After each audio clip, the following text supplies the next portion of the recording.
Dans l'histoire du cinéma, les productions italiennes sont bel et bien gravées dans le marbre. 170. Un film si impone all'attenzione mondiale ed è l'America di Hitchcock, maestro del brivido, che gli decreta il trionfo con un incasso di $2 milioni nelle prime settimane di programmazione. Il film è L'uccello dalle piume di cristallo di Dario Argento. Le chat à 9 queues est l'histoire de deux journalistes, dont un aveugle, interprété par Karl Malden, qui vont enquêter sur la mort d'un chercheur spécialisé dans la génétique. Pendant leur périple, de nombreux meurtres extrêmement violents vont être commis autour d'eux. Il gatto a 9 code. Le chat à 9 queues est un giallo. Giallo signifie jaune en italien. Le jaune était une couleur très présente sur les couvertures de romans policiers.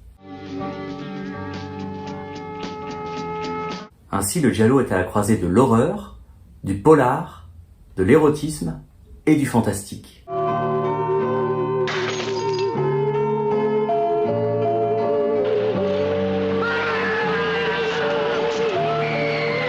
Dario Argento a une énorme filmographie. Pourquoi j'ai choisi ce film en particulier? Parce que si vous voulez découvrir ou redécouvrir ce cinéaste, il y a dans ce film ses principaux codes qui vont être posés. Notamment l'importance des yeux et aussi la façon de ménager le suspense. Je ne sais pas pour vous, mais moi je trouve que les titres de films de genre, quand ils sont italiens, sont particulièrement percutants.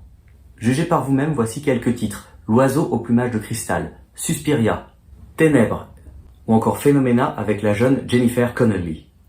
Et là, attention les amis, je ne vous ai cité que des titres de Dario Argento. Je peux aussi vous citer un titre de Luigi Cozzi, un autre maître dans le genre. The Black Cat par exemple, d'après Edgar Allan Poe. The Black Cat, encore une histoire de chat. Alors attention, ne vous méprenez pas, le chat à 9 queues n'a rien à voir avec l'animal. Le chat à 9 queues est un instrument de torture. Ça donne le ton en effet, je vous ai parlé de meurtres violents tout à l'heure, et bien au niveau horrifique, on est plutôt bien servi. Le cinéma italien a ses classiques, évidemment ses classiques d'horreur. Si vous ne les connaissez pas encore, je vous invite à les découvrir. L'influence des maîtres du giallo sur le cinéma d'horreur est incontestable.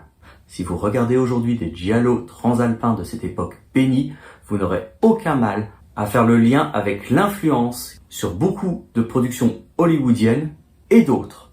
Les castings des productions italiennes des années 70 en particulier sont internationales. Il y a dans ces années-là un cinéma italien au plus haut de sa forme. Voilà, ce numéro d'un œil sur l'horreur est maintenant terminé. Je vous remercie de l'avoir suivi. N'oubliez pas de mettre un petit like si ça vous a plu ou de vous abonner. Amis de France, d'Italie et d'ailleurs, je vous dis à bientôt pour de nouvelles vidéos.